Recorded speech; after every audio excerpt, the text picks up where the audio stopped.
दोनों हाथ जोड़ लें।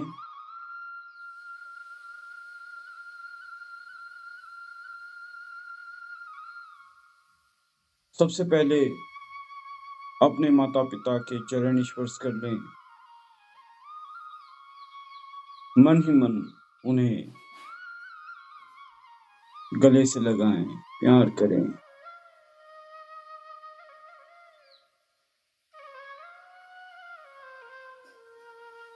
अपनी सभी गलतियों के लिए जो आपने आज तक की है, उन सब के लिए माफी मांग लें।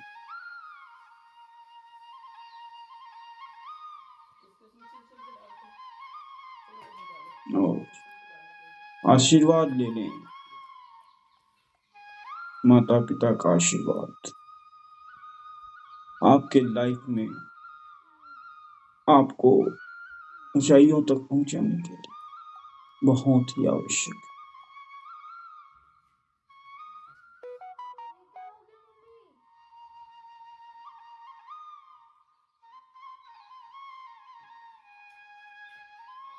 भगवान को प्रणाम। जीवन के तारनहार, पालनहार, रचयिता, डिस्ट्रॉयर भगवान को मेरा प्रणाम।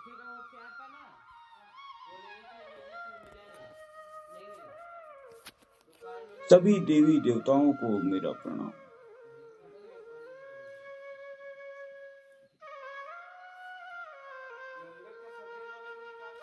सभी दृश्य अदृश्य शक्तियों को मेरा प्रणाम। भारत माता को मेरा प्रणाम।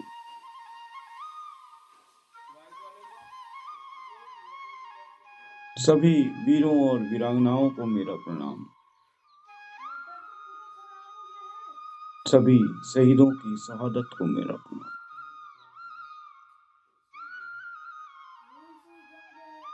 सभी रिश्तेदारों को, परिचितों को मेरा प्रणाम।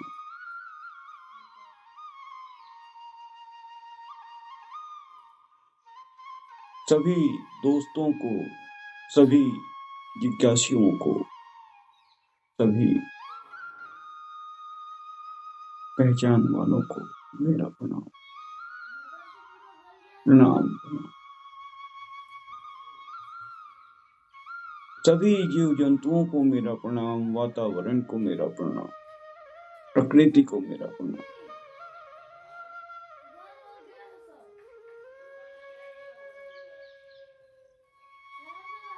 प्रणाम प्रणाम।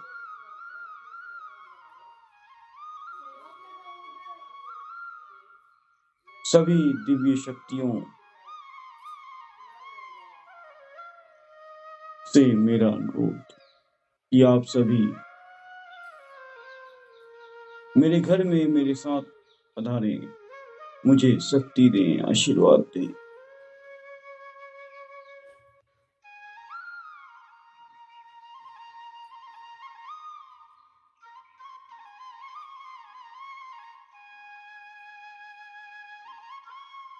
थैंक यू, धन्यवाद, धन्यवाद।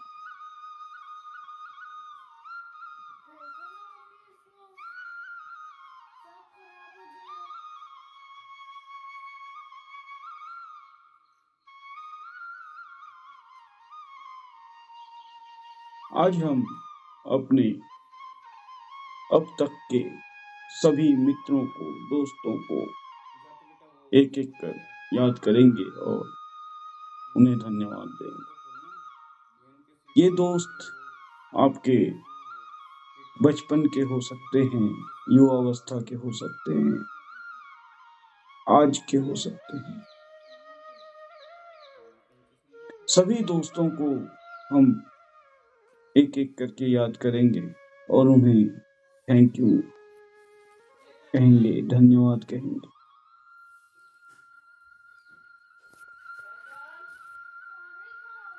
सबसे पहले हम शुरुआत करेंगे अपने बचपन से। फोकस करेंगे अपने बचपन को, जब हम बहुत ही छोटे थे। याद करने की कोशिश करेंगे उस पल को जब हम बहुत ही छोटे थे। शीशे को खोलना और उसमें हर सीट को ऐसे उठाएगा तो हरा कलर वाला जो है वेन की चाबी लेगा। वेन की किसी चाबी ऐसे बच्चे को ठीक है, और अच्छे से लॉक करना वेन को, याद करके अपने आप को उस स्थिति में रखेंगे और वो छोटी स्कूटी का चाबी ले जा। जिसमें बच्चा शुरुआत में चलना सीखता है, और जब चलना सीखता है तो उसके साथ और भी उसके प्यारे प्यारे छोटे छोटे दोस्त उसके साथ चलते हैं, अपनी मम्मी पापा के उंगली पकड़ कर चलते हैं।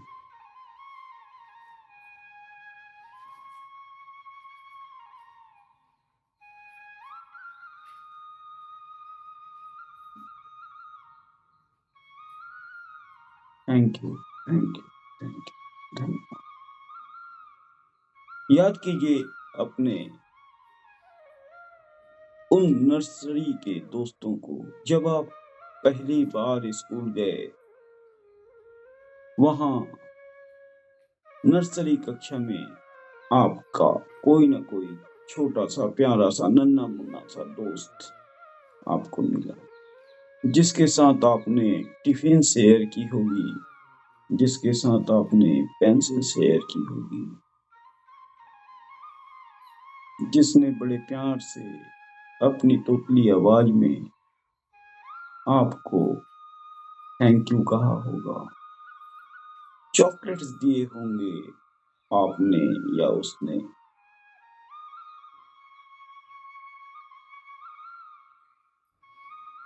ऐसे दोस्त को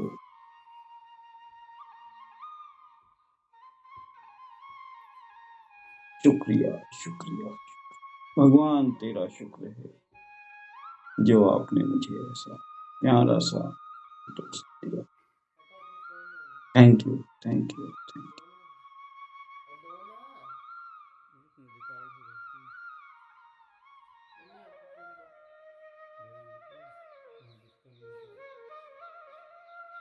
आप 6 साल की उम्र में जब अपने घर पर खेलते थे, घर की आंगन में खेलते थे, घर के पास आपका कोई दोस्त रहता था,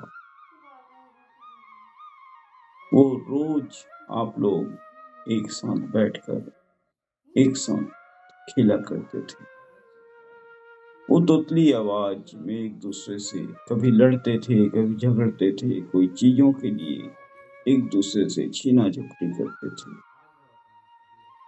ऐसे प्यारे भरे दोस्त को याद कीजिए। अपने बचपन में जाइए, कितने नटखट थे आप सभी। अपने दोस्तों के समूह को याद कीजिए जब आप 6 साल 7 साल के थे। आपके स्कूल के, आपके घर के, आपके मोहल्ले के सभी दोस्तों को आप याद कीजिए। थैंक यू, थैंक यू, धन्यवाद, धन्यवाद।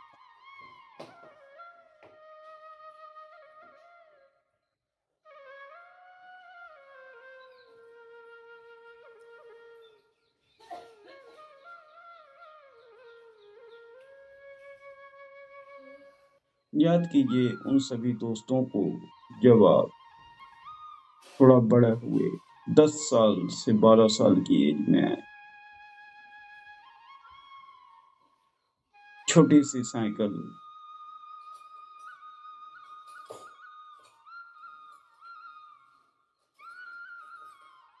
जब आप अपने दोस्त को साइकिल में बिठाकर पीछे से धक्का देते थे, या फिर वो दोस्त आपको धक्का देता था, एक दूसरे से कुछ स्टोरी सुनते थे, कुछ कॉमिक्स पढ़ते थे,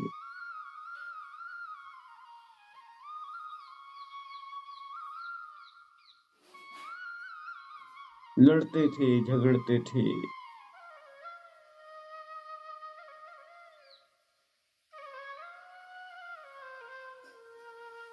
कह दीजिए शुक्रिया, शुक्रिया, शुक्रिया। भगवान आपका शुक्रिया, शुक्रिया इतने अच्छे दोस्त देने के लिए, इतना प्यारा दोस्त देने के लिए शुक्रिया।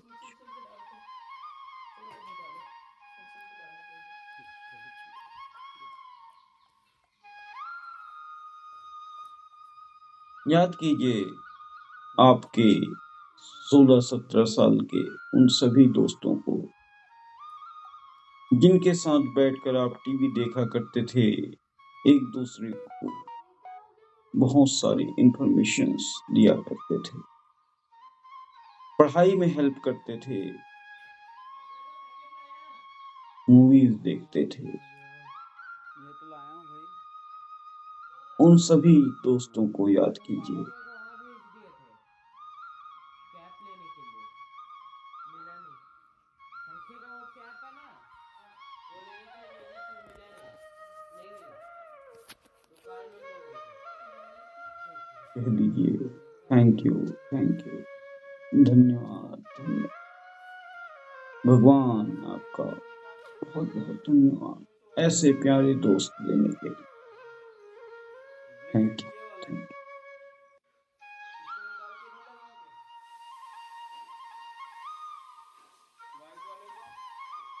याद करें उन सभी दोस्तों को जो आपको 20 से 22 साल की उम्र में मिले। 20 से 22 साल, 25 साल के बीच का वह उम्र जब कोई हमें बहुत ही प्यारा लगने लगता है। सभी दोस्तों के बीच में से कोई एक दोस्त आपसे इतना ज्यादा अटैच हो जाता है कि हर पल आप उसको याद करते हैं, हर पल उसके बारे में सोचते हैं, हर पल आपके दिमाग में केवल एक ही बातें चलती है, एक ही बातें सोचते हैं। उस दोस्त को लेकर आप बहुत ही प्रफुल्लित होते हैं, उत्साहित होते हैं, बड़े से बड़े कश्मे वादे कर जाते हैं। ऐसे दोस्तों को याद कीजिए। मर मिटने को तैयार हो जाते हैं एक दूसरे को। हर वो खुशियां देना चाहते हैं आप अपने दोस्तों को जो आप दे सकते हैं। कोई एक ऐसा दोस्त इस उम्र में आपको मिलता है, ऐसे दोस्त को कह दीजिए thank you, thank you, thank you. शुक्रिया भगवान, शुक्रिया जो आपने मुझे इतना प्यारा दोस्त दिया। Thank you.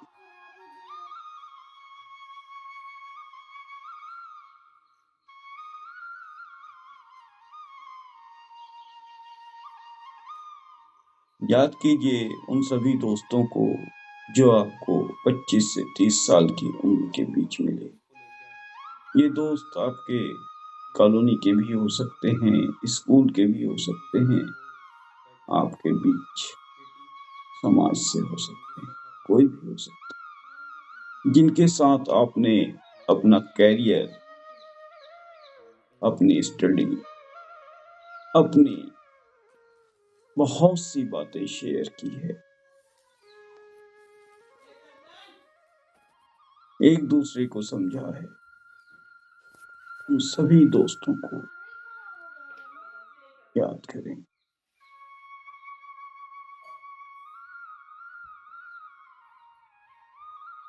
विजुअलाइज कीजिए उन दोस्तों के चेहरे को अपने सामने लाइए। जान लाने रेल की चाबी ले जा, पीछे को खोलना, कह दीजिए thank you, thank you, seat को थैंक ऐसे यू। उठाएगा, धन्यवाद भगवान, धन्यवाद जो आपने मुझे इतने अच्छे दोस्त दिए। ठीक है, और अच्छे से लॉक करना, वेन को खोल उठा के देख लेना। और वो छोटी स्कूटी को चाबी ले जा।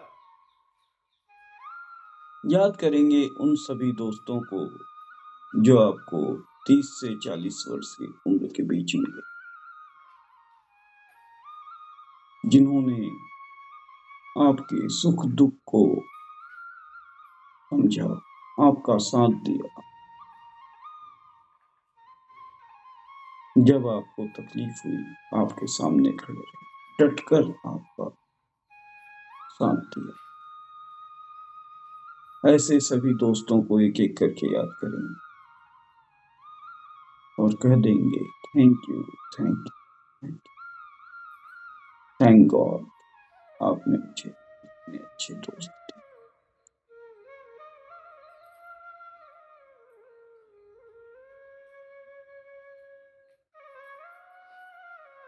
याद करेंगे उन सभी दोस्तों को जो आपको 40 के बाद मिले, या हो सकता है बचपन से लेके आज तक आपके साथ हों। एक एक करके उनके चेहरे को याद करें, उनकी फ्रेंडशिप को याद करें, दोस्ती को याद करें, उनके साथ को याद करें, उनके साथ बिताए हुए पल को याद करें।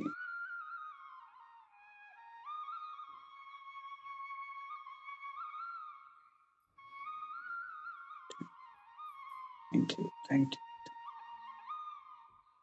एक बार बचपन से लेके अब तक के सभी दोस्तों के चेहरे को एक एक बार याद करेंगे और भगवान को शुक्रिया कहेंगे।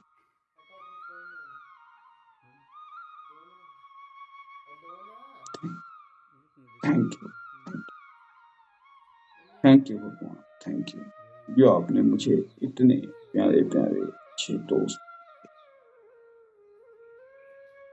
Thank you, thank you. शुक्राना भगवान, शुक्राना, आपका बहुत बहुत शुक्राना।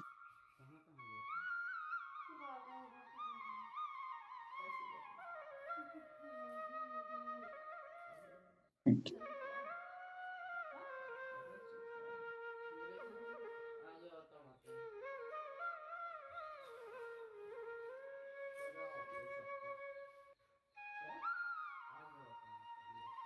तीन गहरी लंबी सांस लेंगे। Take a deep breath. Deep breathing करने से सुबह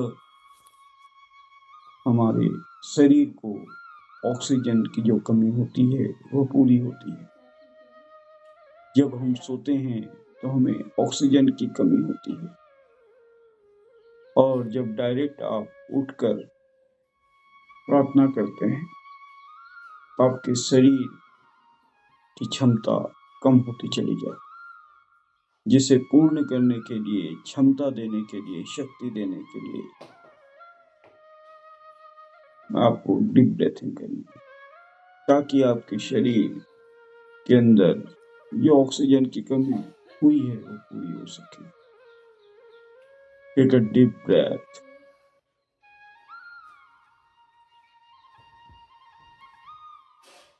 रिलैक्स। एक और गहरी लंबी सांस लेंगे।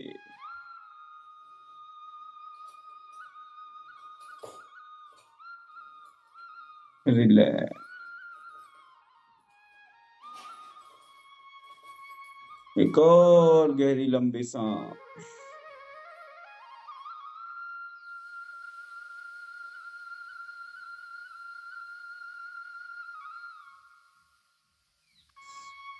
वाह। आइए चैटिंग करते हैं। ओम का उच्चारण करेंगे 3 बार। ओम कोई शब्द नहीं है, ओम ही वह पावर है, वह शक्ति है, वह भगवान स्वरूप है, भगवान की प्रतिमूर्ति है, भगवान के शब्द हैं। ओम के उच्चारण मात्र से हमारे शरीर में असीमित शक्ति का संचार होता है। असीमित शक्तियां हमारे शरीर में प्रवेश करती हैं। हमारे शरीर की सारी कोशिकाएं प्रफुल्लित हो उठती हैं, फुल वाइब्रेट होती हैं।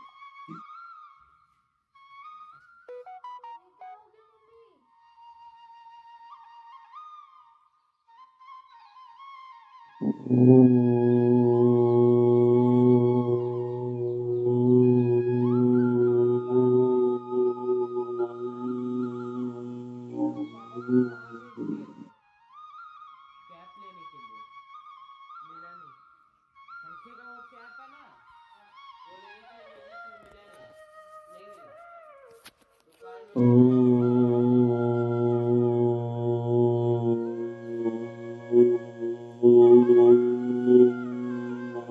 को।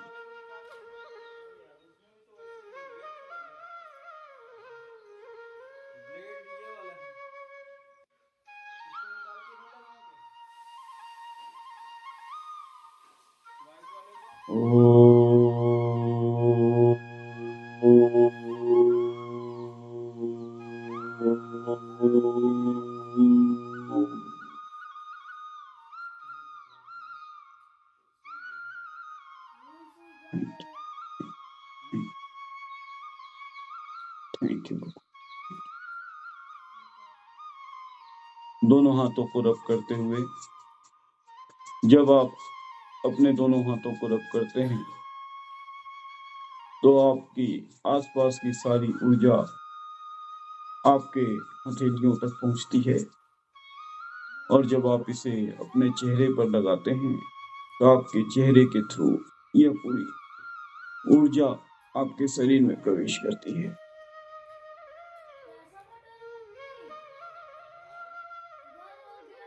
Thank you, thank you. धीरे धीरे आंख खोलेंगे।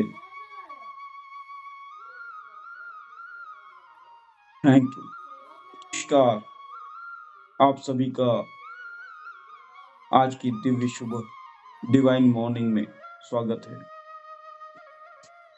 डिवाइन मॉर्निंग, दिव्य सुबह,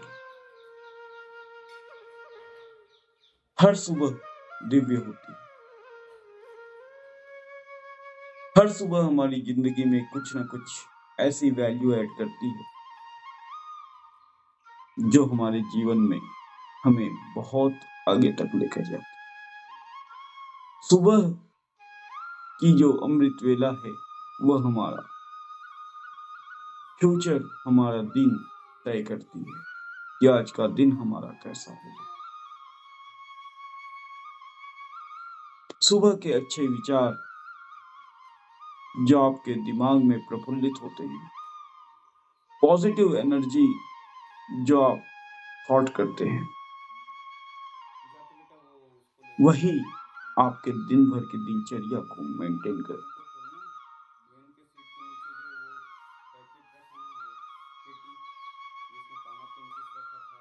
कुछ अफर्मेशंस अभी हमको अपने से कहना है और फिर उनमें चर्चा करेंगे। पहला अफर्मेशंस जो हमें रोज कहना है,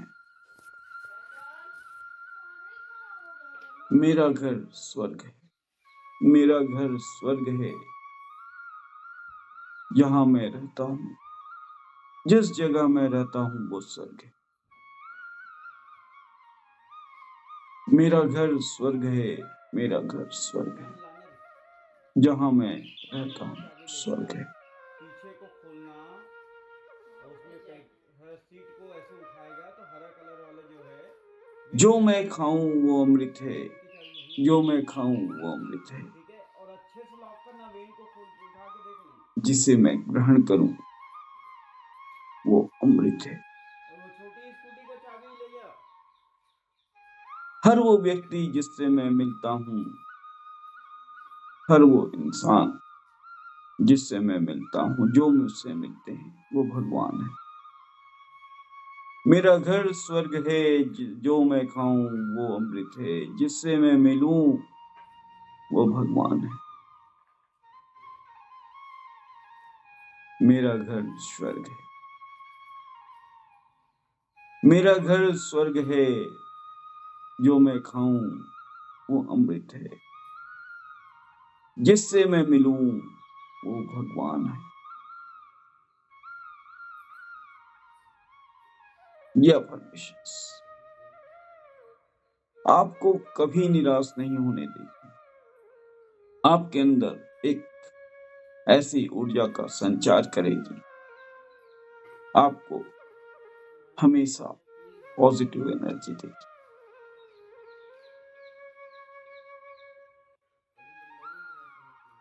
मेरा घर स्वर्ग है, मेरा घर स्वर्ग है, तो स्वर्ग की एनर्जी कितनी होती है। जैसे ही आप कहते हैं कि मेरा घर स्वर्ग है, तो उस एनर्जी को याद कीजिए कि स्वर्ग की एनर्जी कितनी होगी, कैसी एनर्जी स्वर्ग में होगी, कैसी एनर्जी आपके घर में होगी, किस तरह की एनर्जी होगी। दिमाग लगाइए, सोचिए, सोचना है। यदि आपने कहा कि मेरा घर स्वर्ग है, तो स्वर्ग कैसा होता है, एक परिकल्पना कीजिए कि स्वर्ग कैसा होना चाहिए। यदि आपने ये कहा कि मेरा घर स्वर्ग है, तो क्या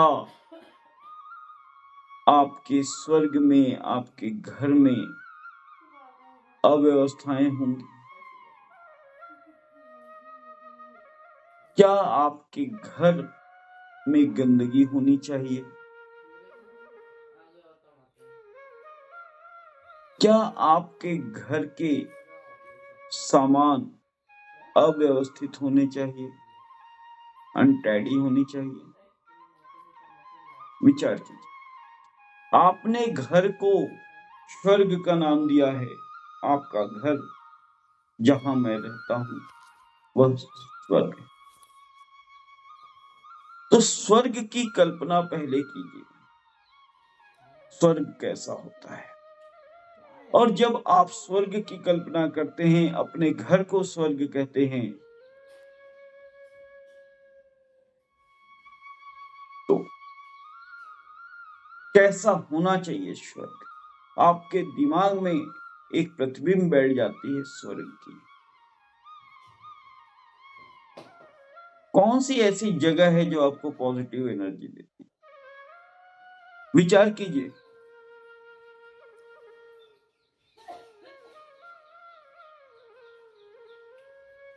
विचार कीजिए, जब आप एक कचड़े के ढेर के बगल से गुजरते हैं, तो आपके अंदर या आप में क्या परिवर्तन होता है।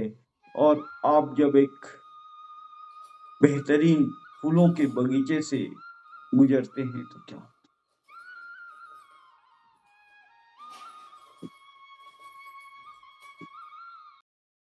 जब आप एक कचरे के ढेर के बगल से गुजरते हैं तो आप मुंह मोड़ लेते हैं, अपनी नाक सिकोड़ लेते हैं, बंद कर लेते हैं। उस जगह पर आप सांस भी नहीं लेना चाहते, जल्द से जल्द उस स्थान से बाहर निकलने की कोशिश करते हैं। Am I right? लेकिन यहीं जब आप किसी फूल के बगीचे के पास से या फूल के बगीचे से गुजरते हैं, तो कितना बेहतरीन अट्रैक्शन होता है। आप उस जगह से बाहर निकलना नहीं चाहते। वहां की भीनी भीनी खुशबू बेहतरीन,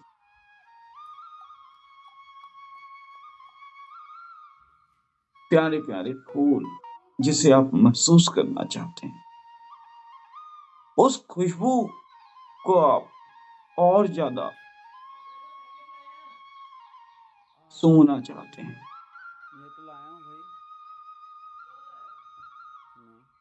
पापा मेरे को वहां भेज दिए थे स्वच्छता, लेने के लिए, मिला नहीं। एक तरफ गंदगी थी, एक तरफ स्वच्छता है। नहीं मिला। स्वच्छता ही स्वर्ग का प्रतीक है, स्वच्छता ही स्वर्ग है। आपने सुना भी होगा, जब कोई गंदगी की ओर या गंदगी में रहता है तो वह बोलता है ये तो नर्क जैसा है, यह तो नर्क जैसा है। गंदगी नर्क का प्रतीक है और स्वच्छता स्वर्ग का प्रतीक है। जैसे ही आपके दिमाग में ये बात घर कर जाती है कि मेरा घर स्वर्ग है, मेरा घर स्वर्ग है, तो आपके अंदर स्वच्छता की बातें भी आती है। अपने आसपास के वातावरण को आप क्लीन करने की कोशिश करते हैं। जहां आप बैठते हैं, जिस ऑफिस में आप बैठते हैं, जिस जगह बैठते हैं,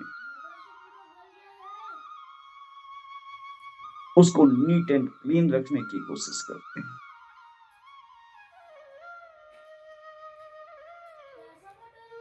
जिस कमरे में आप सोते हैं, उस कमरे को नीट एंड क्लीन करते हैं। सिर्फ एक भावना जब आपके माइंड में बैठ जाती है, तब आप हर वो कार्य करने के लिए उत्सुक हो जाते हैं। बशर्ते आपको ये समझना पड़ेगा, आपको अपने अंदर से इस चीज को अप्लाई करनी पड़ेगी। मेरा घर स्वर्ग है, जहां मैं बैठता हूं वो स्वर्ग है, जहां मैं रहता हूं वो स्वर्ग है। दायरे को धीरे धीरे बढ़ाना पड़ेगा। जब आप धीरे धीरे दायरे को बढ़ाते हैं,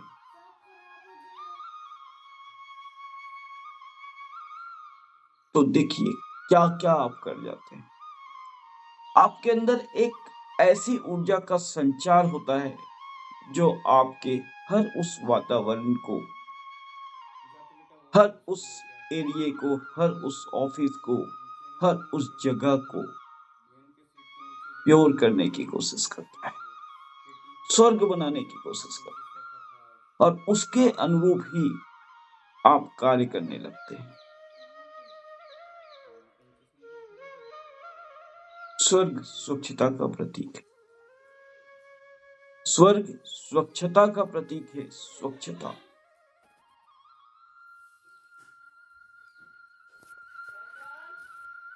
जहां मैं रहता हूं, जिस घर में मैं रहता हूं, वो स्वर्ग है। अब यदि मैंने अपने घर को स्वर्ग कहा है, तो घर कैसा? आपका घर छोटा हो सकता है, बड़ा हो सकता है, घर छोटा बड़ा हो सकता है, चाबी ले जा, पीछे को खोलना और उसमें हर सीट को ऐसे उठाएगा तो हरा बट कलर वाला जो है वेन की चाबी ले। यदि वो स्वर्ग है, ठीक है, और अच्छे से यदि वो स्वर्ग है, उठा के देख ली। तो व्यवस्थित होगा। और वो छोटी स्कूटी को चाबी ले, वहां रखे हर सामान व्यवस्थित होंगे, नीट एंड क्लीन होंगे।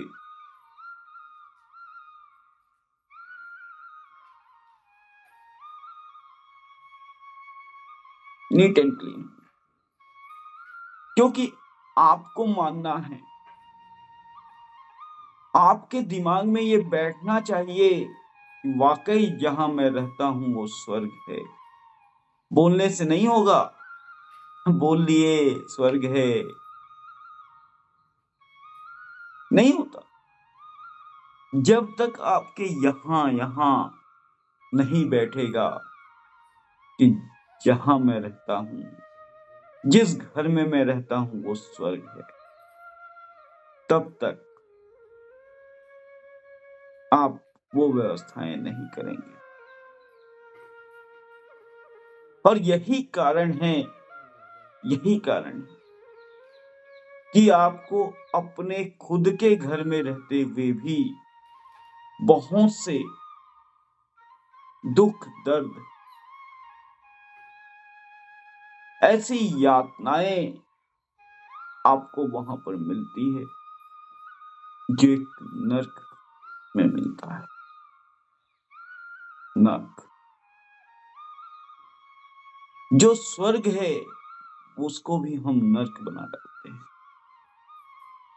हम कहते हैं कि हमें दुख क्यों मिलता है, दर्द क्यों मिलता है, क्योंकि हमने उस वातावरण को बदल के रखा है। भगवान कहाँ विराजते हैं?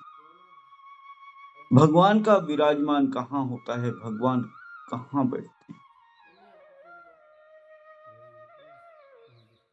भगवान का निवास स्वर्ग है।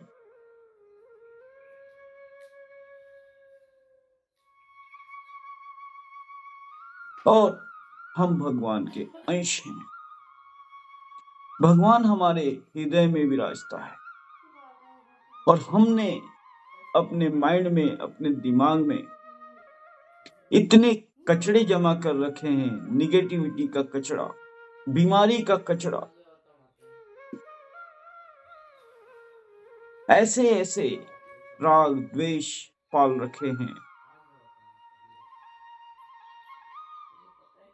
कि वाकई मेरा शरीर एक जो घर है, एक स्वर्ग के रूप में है जहां भगवान निवास करते हैं, मैंने उसे नर्क बना दिया है। मेरी सोच से मैंने उसे नर्क बना दिया। हमेशा निगेटिविटी,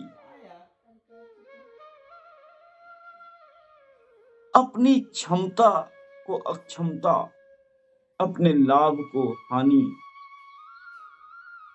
ऐसे कचड़े मैंने अपने अंदर भर दिए। और मैं कहूं कि ये स्वर्ग है, ये कितना विरोधाभासी होगा, कितना गलत होगा। और यही कारण है कि भगवान उस स्थिति में हमारे अंदर विराजमान नहीं, क्योंकि वो स्थान स्वर्ग बन ही नहीं पाया। ये तो वो बात हुई ना कि बाहर आपने बहुत अच्छे गार्डन का नाम लिखा, बहुत सुंदर फूलों की फोटो लगाई, बहुत सुंदर आपने वहां पर बोर्ड लगवाया, और जैसे ही कोई अंदर प्रवेश करता है उसे वहां से बदबू आती है, कचड़ों का ढेर दिखाई देता है। तो क्या कोई भी व्यक्ति इंटर करेगा? कितना भी अच्छा आप बोर्ड लगा लीजिए, कितना भी अच्छा आप अपने फेस को फेस वॉश से धो लीजिए,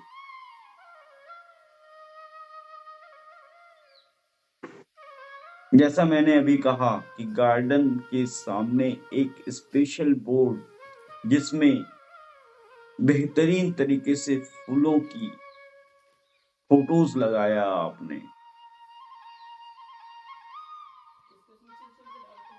जिसे देखकर हर कोई आकर्षित हो रहा है। उसी तरह से हमने हमारे चेहरे को, अपने आप को बाहर से बहुत क्लीन करके रखा,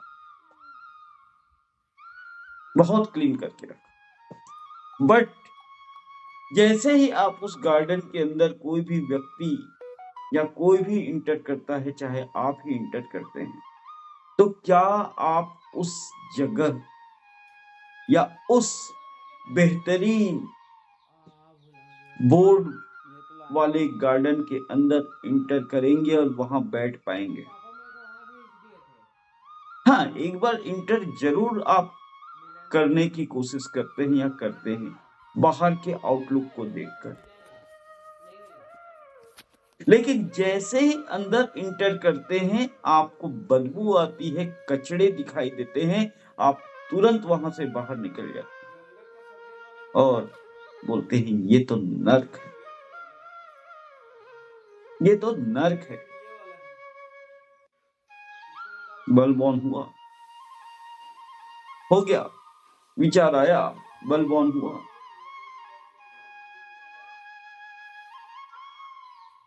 सोचिए, तो मेरे इस घर में,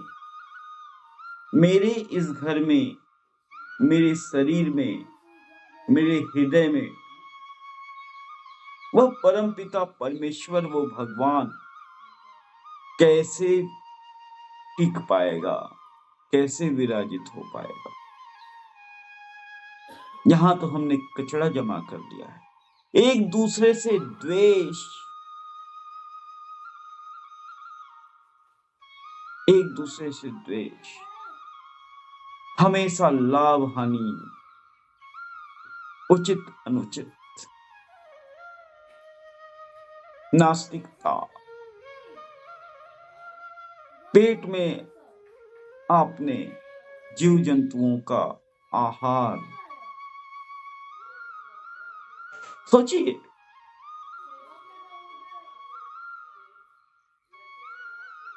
जीव जंतुओं को मारकर आप खा रहे हैं, आपके पेट में जमा है,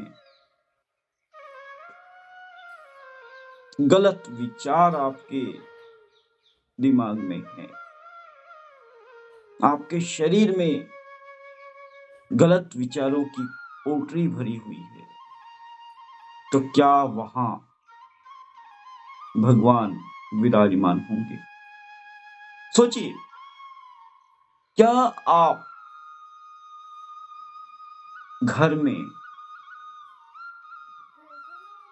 पॉजिटिव एनर्जी लेकर बैठेंगे? आप क्या कारण है कि हम खुद ही अपने घर में समय नहीं बिताना चाहते? मैं खुद अपने ऑफिस में नहीं बैठना चाहता। मैं क्यों अपने उस स्थान से जो मेरा खुद का है, मैं दूर हटना चाहता हूं? क्यों ऐसा होता है कि मैं उस अपने स्वर्ग से प्यार नहीं कर पाता? बहुत बड़ी बात है, बहुत बड़ी बात है।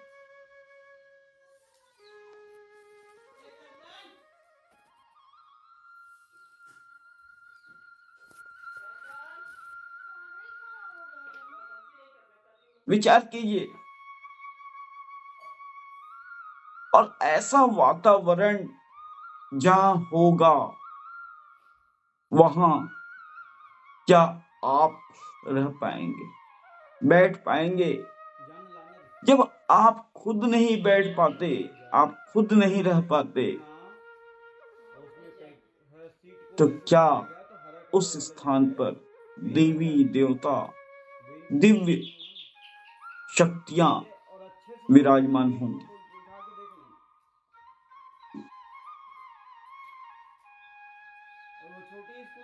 जैसे ही आप उस स्थान पर इंटर करेंगे, यदि आपके अंदर भगवान विराजित है, जो अंश भगवान के रूप में आपके अंदर है, पॉजिटिव ऊर्जा के रूप में जो भगवान आपके अंदर हैं, सकारात्मक ऊर्जा के रूप में जो आपके हृदय में बसे हैं, आपके उस जगह में एंट्री करते ही वो आपके शरीर को छोड़कर चले जाएंगे, निश्चित है।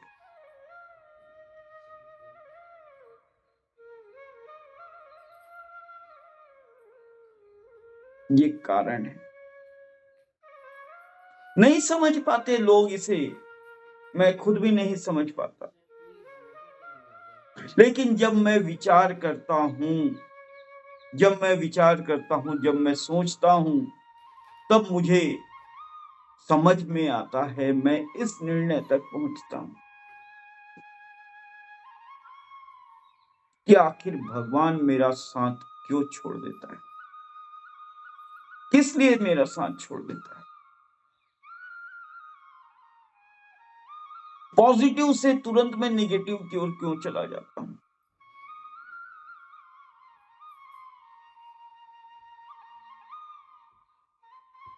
विचार कीजिए। ये मेरे साथ ही नहीं, सबके साथ, सबके साथ। ऐसा क्या होता है उन भक्तों के साथ जो भगवान की भक्ति में लीन होते हैं, जो भगवान को याद करते रहते हैं? कैसे, क्या कारण है कि भगवान के मंदिर में, जहां भगवान को हम विराजित करते हैं, उस जगह पे फूल चढ़ाए जाते हैं? सड़े हुए फूल चढ़ाते हैं क्या आप? कोई कचड़े को लाके डाल देते हैं क्या आप? नहीं ना। क्यों? क्यों? क्योंकि वो भगवान का स्थान है, और वो भगवान का स्थान स्वर्ग है। जब कोई भक्त भक्ति करता है तो उसकी भक्ति तब तक सफल नहीं होती जब तक उसका मन निर्मल नहीं होता, जब तक उसके मन में निर्मलता नहीं होती, सच्चाई नहीं होती, जब तक उसका शरीर और उसका मन राग द्वेष से परे नहीं निकलता, तब तक उस भक्त की भक्ति सफल नहीं होती।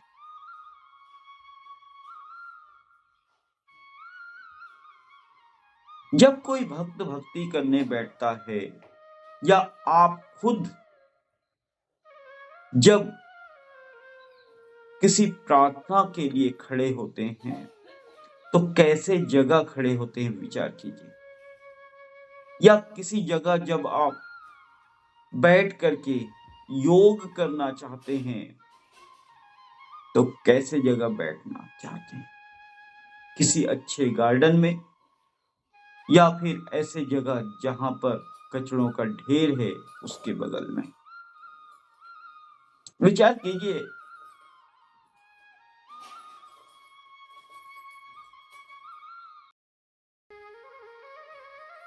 गार्डन में अच्छे फूलों के पास, जहां से भीनी भीनी अच्छी खुशबू आ रही,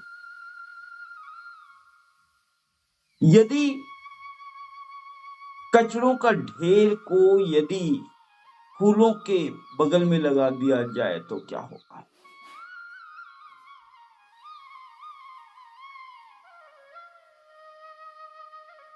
कचड़ों के ढेर को यदि फूलों के बगीचे के बगल में या बीच में रख दिया जाए तो क्या होगा? खुशबू आएगी या बदबू आएगी? बदबू आएगी। ऐसे ही जब हमारे विचार, पॉजिटिव विचार कम होते हैं, इज लाइक फूल कम होते हैं, और कचड़ा अर्थात निगेटिव विचार ज्यादा होते हैं, तो बदबू ही आएगा। हम नहीं जीत पाएंगे उससे, हम हार जाएंगे। लेकिन यदि पूरे फूलों के बगीचे में किसी एक जगह या किसी एक कोने में थोड़ा सा कचड़ा गिरा भी है, थोड़ा सा है भी, तो वहां खुशबू आएगी। अर्थात नेगेटिव विचार भी आपके पॉजिटिव में बदल जाएंगे। और यदि 100% नेगेटिव के बीच में, अर्थात 95% नेगेटिव और 5% पॉजिटिव हो, तो आपका 5% पॉजिटिविटी भी नेगेटिव बन जाएगा। और यदि 95% पॉजिटिव है और केवल 5% नेगेटिव है, तो 5% नेगेटिव भी पॉजिटिव बन जाएगा, पॉजिटिव बन जाएगा। आप घर को नीट एंड क्लीन, अपने स्वर्ग को नीट एंड क्लीन रखते हैं, किसी कारणवश एक छोटा सा कचड़े का ड्रॉप कहीं पर गिर जाता है, वो भी सुंदर दिखने लगता है, वो भी सुंदर दिखने लगेगा क्योंकि वो स्वर्ग में है। लेकिन यदि हर तरफ घर में गंदगी फैली हुई है और किसी एक जगह आपने बहुत अच्छी स्टैचू रख दी या भगवान की मूर्ति रख दी या जो भी आपने रखा है, वो भी गंदा लगने लगेगा। Am I right? विचार कीजिए।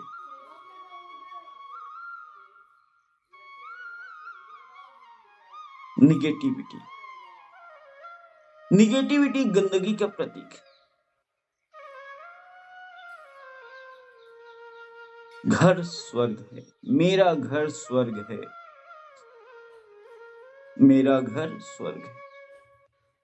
अब थोड़ा सा आपका बल्ब ऑन हो गया होगा कि हम बीमारी में क्यों आते, हम बीमार क्यों होते हैं, हम बीमार क्यों होते हैं, बीमारी का कारण क्या है। बीमारी का कारण या स्वस्थ होने का कारण स्वयं हम ही हैं। ऐसा क्यों होता है, ऐसा क्यों हुआ, मैं तकलीफ में क्यों रहता हूं, लक्ष्मी मेरे पास क्यों नहीं आती है, लक्ष्मी क्यों नहीं आती है, मैं हमेशा दर्द में क्यों रहता हूं। क्योंकि मैं अपने आप को, अपने घर को स्वयं केवल बाहर तख्ती लगा के रखा हूं कि ये स्वर्ग है, लेकिन जैसे ही इंटर करता हूं तो समझ में आता है कि ये स्वर्ग नहीं, ये कचड़े का ढेर है। कचड़े का ढेर अर्थात एक ऐसा वातावरण जहां नेगेटिविटी,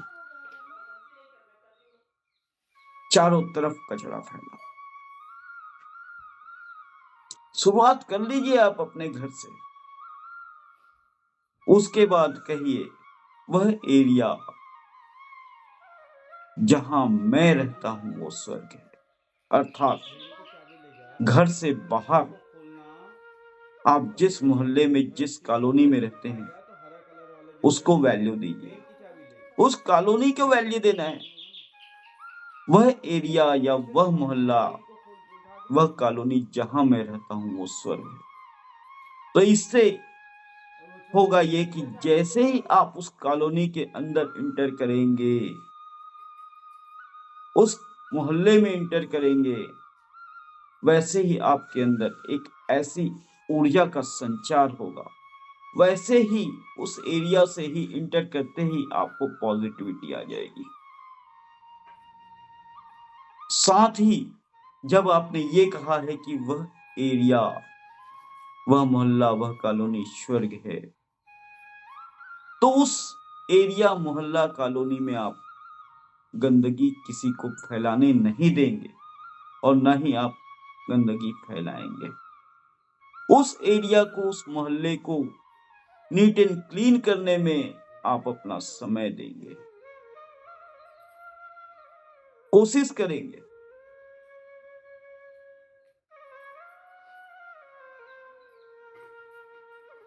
हमेशा उस एरिया को, उस मोहल्ले, कॉलोनी को बेटर बनाने के लिए, बेटर रखने के लिए, नीट एंड क्लीन रखने के लिए, पॉजिटिव ऊर्जा निहित करने के लिए काम करेंगे।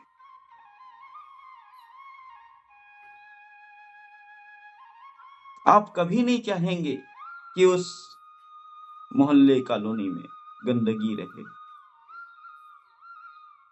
खुद यदि कभी कोई कचरा आपको उस मोहल्ले में या आपकी लाइन में, रो में दिखाई भी देगा तो आप खुद उसे हटाने की कोशिश करेंगे। गवर्नमेंट पे खुद डिपेंड नहीं रहे,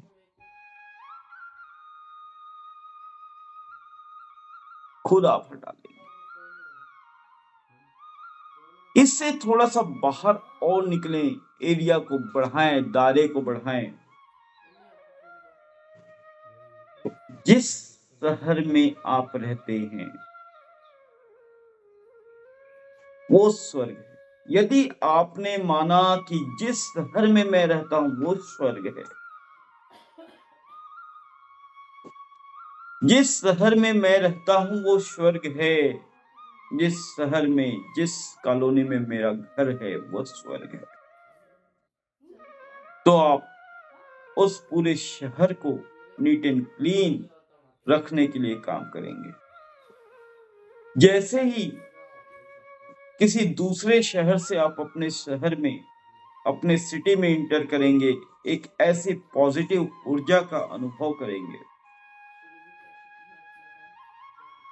आपने महसूस किया होगा जब हम किसी दूसरे शहर से अपने शहर में और उस शहर के बॉर्डर के अंदर प्रवेश करते हैं, उसकी सीमा में प्रवेश करते हैं और आपके अंदर एक बेहतरीन ऊर्जा इंटर करती है। आप एक अपने आप को सुरक्षित महसूस करने लगते हैं। ऐसा लगता है कि अब आप अपने एरिया में आ गए हैं और आप सुरक्षित हैं। क्या है ये? वही है, वही है। आप खुद ही अपने शहर को, सिटी को क्योर करने के लिए, क्लीन रखने के लिए काम करने लगते हैं, क्योंकि आपने ये मान लिया है, ये जान लिया है कि जिस सिटी में, जिस शहर में आपका घर है या जिस शहर में आप रहते हैं वो स्वर्ग है। सिटी से दायरे को और बढ़ाते हैं। जिस स्टेट में आप रहते हैं, जिस स्टेट में आपका शहर है, जिस स्टेट में आपका घर है वो स्वर्ग है। तो आपका दायरा और बढ़ जाता है और आप अपने पूरे स्टेट के लिए काम करने लगते हैं, पूरे स्टेट के लिए काम करते हैं। विचारणीय बातें हैं।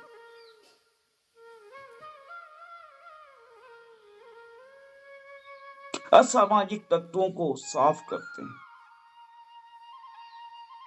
अपने शहर में, अपने स्टेट में अनावश्यक कचरा जमा नहीं होने देते आप। आपके हर कदम अपने स्टेट को स्वच्छ बनाए रखने के लिए उठता है। दायरा और बढ़ाते हैं और दायरा बढ़ाते हैं और आप ये मानते हैं कि जिस देश में मेरा स्टेट है, जिस देश में मेरी सिटी है, जिस देश में मैं रहता हूं, जिस देश का मैं वासी हूं, वो स्वर्ग है। बहुत से लोगों के मुंह से सुना होगा आपने, मेरा भारत देश स्वर्ग है, मेरा देश स्वर्ग है, मेरा देश स्वर्ग है जहां मैं रहता हूं, जहां का मैं निवासी हूं। तो आप देश को क्लीन रखने की, देश को पॉजिटिव बनाने की कोशिश में लग जाते हैं। देश के लिए काम करने लगते हैं, देश को सुधारने के लिए काम करने लगते हैं।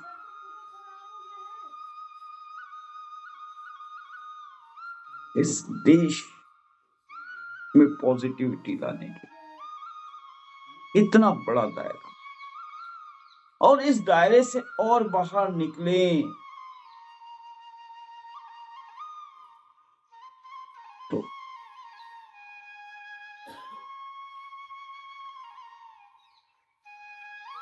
यह पूरा संसार जहां मैं रहता हूं वो स्वर्ग, यह प्लेनेट जिस ग्रह में मैं रहता हूं वो स्वर्ग है।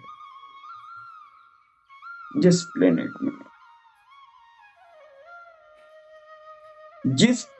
में मेरा देश है, जिस प्लेनेट में मेरा स्टेट है, शहर है, जहां मेरा घर है, वो स्वर्ग है। और ये सब कहां से डेवलप हुआ? केवल आपसे। आप ही निर्माण करता है, आप ही डिस्ट्रॉयर है। इसलिए मैं कहता हूं, अपने आप को पहचानो, अपनी ताकत को पहचानो, अपनी क्षमताओं को पहचानो। खुद अपने आप से अपने आप का परिचय करवाइए। Introduce yourself, introduce yourself. मैं हमेशा दूसरों के बारे में जानने की कोशिश करता हूं, हमेशा दूसरों के बारे में जानने की कोशिश करता हूं। पहले मैं अपने आप के बारे में तो जान लूं। नहीं, मुझे मजा आता है दूसरों के बारे में जानने। सोचिए, दूसरे के घर में क्या स्थिति है ये जानने में मुझे बहुत मजा आता है। दूसरे क्या कर रहे हैं, दूसरे क्या खा रहे हैं, क्या पी रहे हैं, किसकी क्या बातें कर रहे हैं, उसमें मजा आता है। मुझे टीवी देखने में मजा आता है, उसमें गंदगी देखने में मजा आता है। टीवी चालू करते हैं, हर तरफ मर्डर, रैप, गाली, क्या दे रहा है आपको टीवी? घर में सास बहू के झगड़े,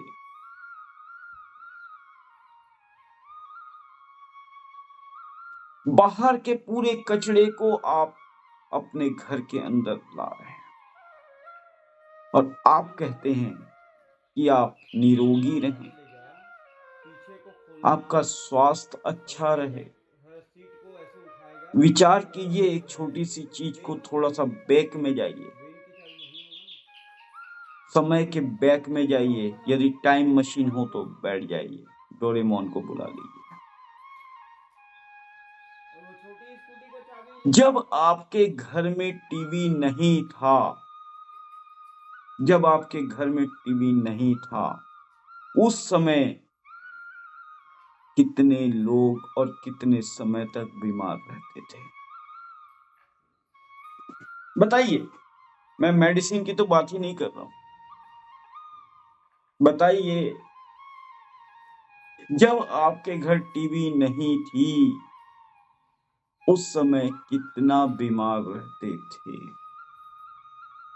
या आप अभी उस एज तक नहीं पहुंचे तो अपने माता पिता से पूछिए। यदि माता पिता से नहीं पूछ सकते तो दादा दादी से पूछिए। जब टीवी नहीं था तब ज्यादा बीमार रहते थे या टीवी आने के बाद ज्यादा बीमार हुए?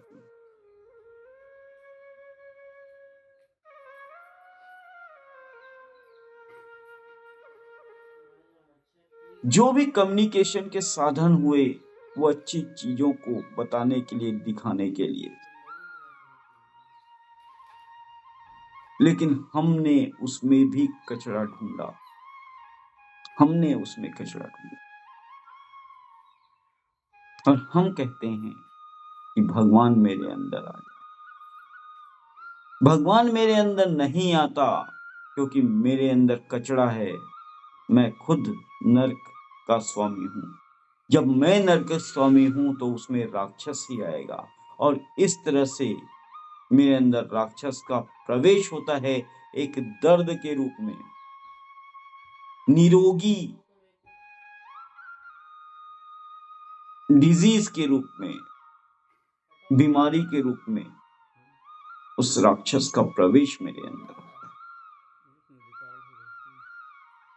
है। आ रही बात समझ में? बोलबोन हुआ। विचार करो, सोचो, और अभी भी समय हो सकता है, धीरे ही सही। स्वच्छता,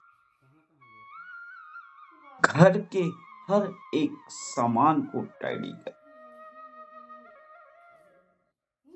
प्यार से सहेजें भाई,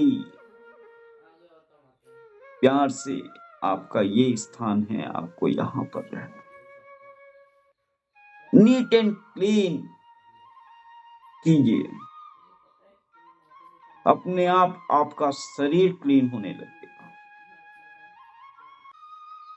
अपने आप भगवान का, लक्ष्मी का, सरस्वती का, सभी दिव्य शक्तियों का प्रवेश आपके घर होने लगेगा।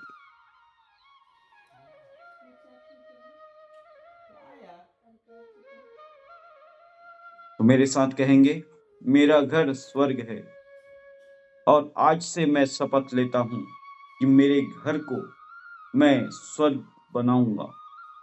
केवल तख्ती लगाकर नहीं रखूंगा, बल्कि मैं अपने घर को स्वर्ग बनाऊंगा। मैं राजेश साहू शपथ लेता हूं कि आज से ही मैं अपने घर को स्वर्ग बनाऊंगा, अपने अंदर को निर्मल करूंगा। कल हम चर्चा करेंगे, जो मैं खाऊं वो अमृत है, जो मैं खाऊं वो अमृत है। और ये कैसे होता है, कैसे वो अमृत का रूप लेता है, इस बारे में मैं आपको डिटेल से बताऊंगा। चलिए फिर से एक बार, जहां मैं रहता हूं, जिस जगह पर मैं बैठता हूं, जिस शहर में रहता हूं, जिस देश में रहता हूं, वो स्वर्ग, मेरा घर स्वर्ग है। नमस्कार, थैंक यू। मिलते हैं कल सुबह 6 बजे डिवाइन मॉर्निंग में। Thank you.